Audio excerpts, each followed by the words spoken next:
მარტივი მდგომარეობა ნამდვილად არ არის, მაგრამ კოლეგებმა ისაუბრეს ამა თუ კუთხით, მათ შორის განმწლებთან დაკავშირებით იმ გამოწვევაზე. მე უბრალოდ ვიტყოდი, რომ რაზეც როცა საუბრობთ, თქვათ, რას აკეთებს ივანიშვილი, ას ფორმალური შეფასება როდესაც ხდება, ძალიან საინტერესო იქნება ასევე ის, რაც ნიშნავს საქართველოს მოსახლეობისათვის. ერთი სიტყვით რო ამბობ, რომ ივანიშვილი აყალიბებს ავტორიტარიზმს, ეს საკანონმდებლო რეპრესიები, ძალადობა და ასე შემდეგ, ეს როგორ აისახება ინდივიდუალურად თითოეულ მოქალაქეს. დღეს არის ორი მთავარი მოთხოვნა. პირველი, სინდისის პატიმრების გათავისუფლება ყველას გამონაკლისის გარეშე, მეორე, არჩევნების ჩატარება, ხოლო როგორ ჩატარდება არჩევნები, ეს უკვე შემდგომ უნდა იყოს საუბარი. ანუ დღეს რო შევიდეთ თქვა დისკუსიაში ეს საკანონმდებლო ბაზა, რა უნდა შეიცვალოს, ანუ ჯერ დაინიშნოს არჩევნები და მერე მოხდეს, ანუ თანმიმდევრულად მოხდეს.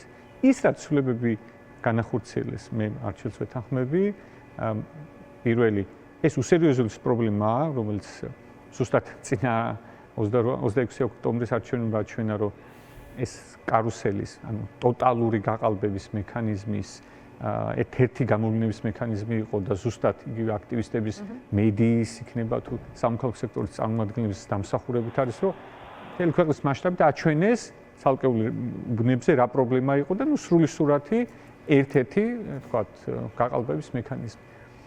ამიტომ CSGO საქართველოში დღეს პირდაპირ მნიშვნელობით არ არსებობს უწყება, რომელიც ფინანსდება ცენტრალური ან ადგილობრივი ბიუჯეტისგან და რომელიც ასრულებს თავის მოვალეობას.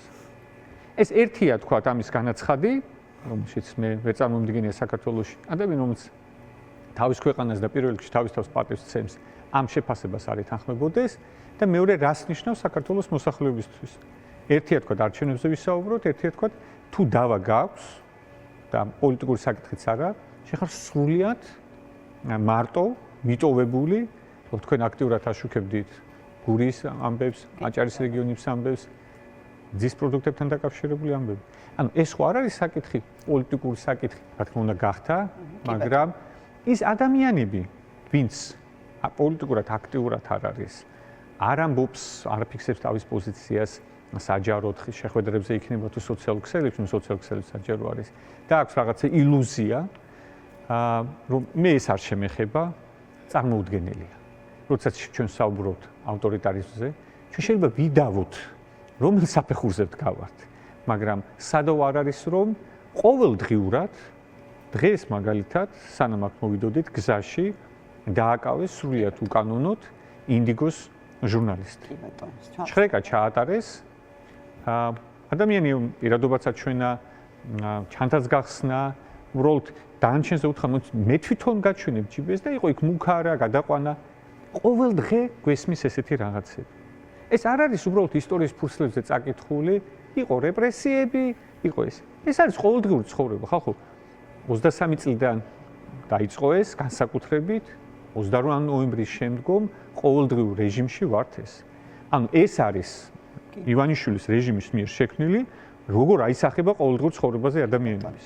იგივე ახლა მე ოპოზიციას კი არ ვიცავ. ანუ პირველ რიგში მე ძალიან მიამაყება იმ აქტივისტების, იმ ხალხის, რომელიც ამ პროცესის დროს ძალიან ბევრი ადამიანმა, რომელიც არასოდეს არ იყო დაკავებული საჯარო ცხოვრებით, ღიად გამოდის და თავის თავსაც იცავს და სოლიდარობას უცხადებს კოლეგებს და ქვეყანას იცავს. იმედი მაქვს, რომ როცა საუბრობთ არჩევნებზე, ამ ადამიანებმაც უნდა არამხოლოდ იმმართულებითი აქტიურონ, არამედ ხმახ უნდა მისე ვიღაც ადამიანს. მე არ მინდა აქციაზე დავინახო პოლიტიკოსი, ეს ნიშნავს, მაშინ ვინ უნდა დაინახო არჩევნების დროს.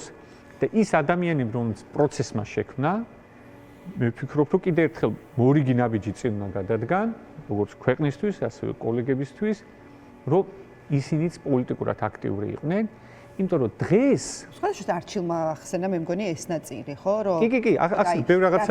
რატომ არ თუნდაც? აი, ხშირად მესმოდა ის, რომ ლიდერები დაიბადებიან, აღმოცენდებიან, დაველოდოთ პროცესს და ასე შემდეგ. არ არის ყველას პატივს ცემ, მაგრამ ჯერჯერობით ასე ვხედავ გამოხატულ ჯანსაღი დემოკრატიული პროცესი. ლიდერს, ვინც რაღაც არ არის ჯანსაღი დემოკრატიული პროცესი, როდესაც ამორჩეველი ხარ, შენ გადაწყვეტილებაა, იქნები პოლიტიკურად აქტიური თუ არა და დაე პოლიტიკურმა ძალებმა დამარწმუნონ თავიანთ ისტორიაში და მე მივიღებ გადაწყვეტილებას, ან შემოგცემ ხმას, ან არ არის.